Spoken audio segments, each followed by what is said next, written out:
sneezes sound different in other countries? Well, people in English-speaking countries tend to say achoo. French-speaking countries add an M to create achum.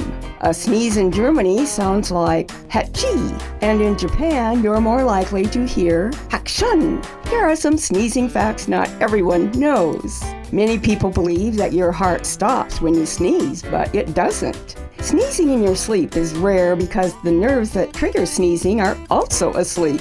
Some people say Gesundheit or God bless you after someone sneezes.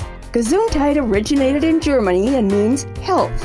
But God bless you originated during the bubonic plague when sneezing was considered an early sign that you might have the disease. It's words you never heard. I'm Carolyn Davidson, and for more Words You Never Heard, check out my podcast at wordsyouneverheard.com.